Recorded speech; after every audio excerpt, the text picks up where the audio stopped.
Ladies, young ladies and gentlemen, hello to each and every one of you, wherever you are in the world. You are welcome here on the Éveil des Consciences platform. In international news, American President Donald Trump, who is fed up with the blockades organized by the Europeans as Russia and Ukraine move toward a lasting peace, has just pulled the rug out from under the Europeans. You know, the Europeans who met in Kiev, yes, that meeting where Macron was caught with powder, that white stuff, when they got together, they once again decided to throw a wrench in the works regarding the prospect of lasting peace in Ukraine since President Vladimir Putin had proposed direct negotiations without preconditions with Ukraine on May 15th in Istanbul, Turkey. So, what the Europeans proposed, or at least demanded, was also accepted by Volodymyr Zelensky, and he made it a condition. Today, May 12th, in principle, from Berlin for Zelensky to agree, he had said that on this May 12th, Russia needed to agree to implement a ceasefire, a complete ceasefire for 30 days. That was.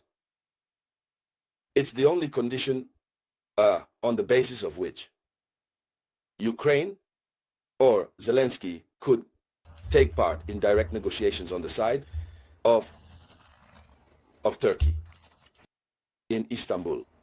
So that's how, late last night, President Donald Trump broke his silence and made a statement. And on this morning of May 12, 2025, the head of American diplomacy, the new head of American diplomacy, Marco Rubio, spoke out. He made a statement. The State Department issued a statement that looks much more like a desire to challenge what President Trump had to say. So there's a bit of a cacophony at this level. So that's what we're going to talk about in this video conference, these two major events. But before we continue, as usual, share the video conference as much as possible. Share it in all possible groups.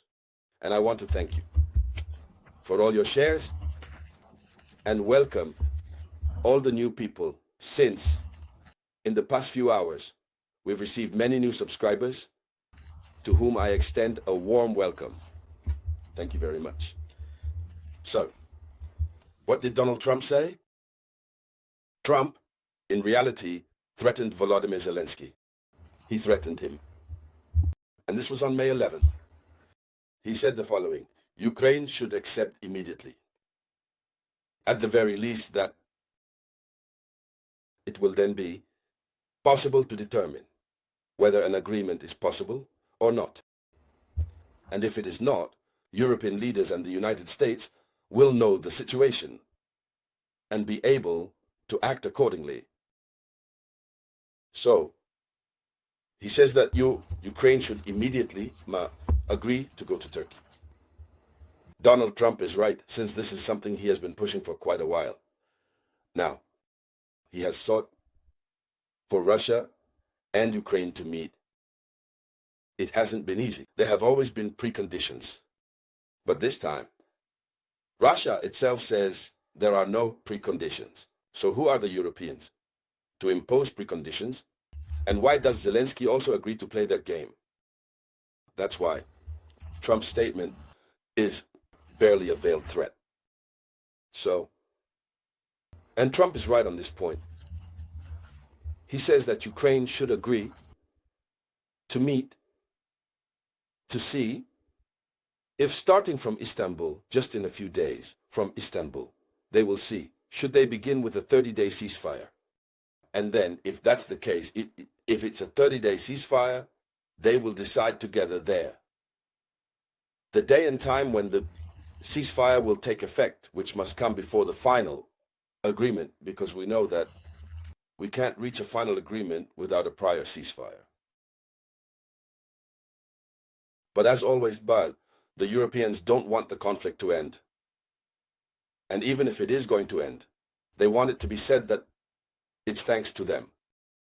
So they're caught in this leadership struggle with America, because when Vladimir Putin spoke, they were the first to rush to Kiev directly to tell them, okay, Zelensky, you have to go, but here are the conditions.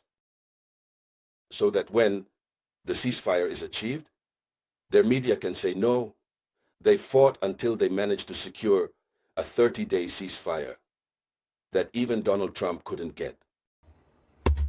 That's the root of the problem. So, they spoke in this way. But Zelensky confirmed his presence on the 15th, although it still depends on the ceasefire, on the implementation of the ceasefire, this May 12th. So, Volodymyr Zelensky has confirmed. We will see in a moment. Is that condition still being maintained or not? Because in his first statement yesterday, after the announcement, even before Trump's announcement, he said he would participate, but his condition was there. On the other hand, the American Secretary of State, Marco Rubio, said this, and as soon as the ceasefire remains a priority. Yes, and our absolute priority remains ending the fighting and achieving a ceasefire. So he switches the order of ending the fighting and a ceasefire. However, the true end of the fighting should come after the ceasefire.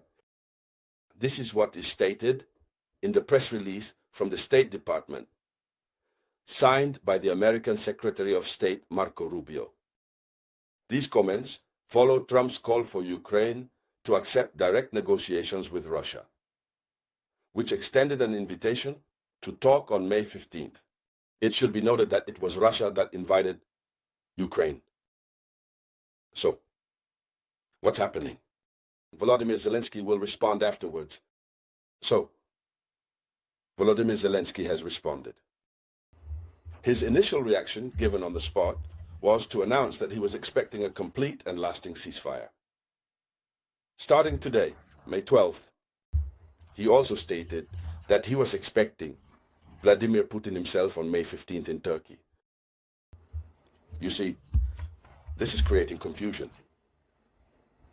Zelensky says he wants to see Putin face-to-face in Turkey on May 15th. But he is waiting for Putin to take action. He too is inviting Putin to implement a ceasefire starting today. For now, the latest news. Since last night, at least up until this morning of May 12th, around 9 a.m. GMT, this is where things stand. We will continue to follow everything that unfolds. We will come back to discuss it here on the platform for Awakening Consciousness. Thank you all very much. Thank you for sharing the video conference as widely as possible. And I'll be back with more news shortly. This was the voice of Robert Théa.